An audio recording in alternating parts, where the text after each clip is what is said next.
अस्सलाम वालेकुम रहमतुल्लाहि व बरकातुहू। मुफ्ती साहब की बारगाह में सवाल है कि ज़ख़ीरा अंदोज़ी जैसा कि इस्लाम में हराम है, तो अगर एक किसान है वो अपनी ज़मीन की पैदावार है जैसे गंदम या इस तरह की कोई और पैदावार है, उसे 1-2 महीने रोकता है और बाद में सेल करना चाहता है कि शायद इस वक्त तक इसका रेट बढ़ जाए और मुझे ज़्यादा नफ़ा मिले, तो क्या ऐसी सूरत में एक किसान की अपनी पैदावार रोकना और फिर उसे ज़्यादा नफ़े के लिए रोक के बाद में सेल करना, क्या ये भी ज़ख़ीरा अंदोज़ी के ज़ुमरे में आएगा और क्या ये भी हराम है? इरशाद फरमा दें। अस्सलाम वालेकुम रहमतुल्लाहि व बरकातुहू। भाई ने जो सवाल किया है इसमें ये है कि ये ज़ख़ीरा अंदोज़ी के ज़ुमरे में नहीं आएगा।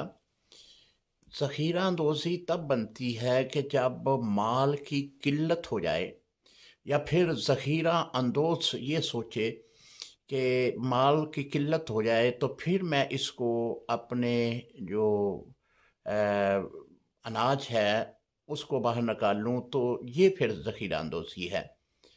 अगर कोई आदमी मिसाल के तौर पे गंदम है या चावल की फसल है, उसको 1 माह 2 माह के लिए रोक लेता है कि ताकि अच्छा रेट निकल आए तो मैं इसे फ़रोख्त कर दूंगा, तो ये एक तजारत है, इसे ज़ख़ीरा अंदोज़ी नहीं कहेंगे। ज़ख़ीरा अंदोज़ी तब है कि जिस तरह के किसी चीज़ की किल्लत पड़ जाती है, मिसाल के तौर पे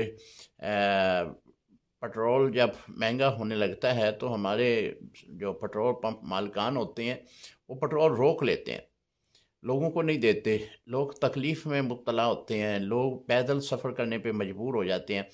तो फिर क्या करते हैं कि जब रेट बढ़ जाता है तो फिर वो पेट्रोल की सेल शुरू कर देते हैं, ये ज़ख़ीरा अंदोज़ी है।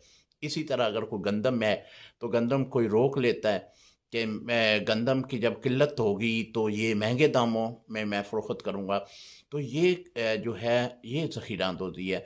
अगर कोई किसान, अगर कोई भी ऐसा ताजर तजारत करता है कि मैं इसे 1-2 माह रोक लेता हूँ ताकि इसका रेट बेहतर बन जाए, तो इस सिलसिले में वो 1-2 माह बशर्ते एक वही शर्त यही है कि वो किल्लत ना उस जिनस की हुई हो उस इलाके में, उस जगह पे, तो फिर उसको रोकने में कोई मज़ायका नहीं। आप 1 माह भी 2 माह भी रोकेंगे, ये तजारत का ही एक सिलसिला है। अस्सलाम वालेकुम व रहमतुल्लाहि व बरकातुहू।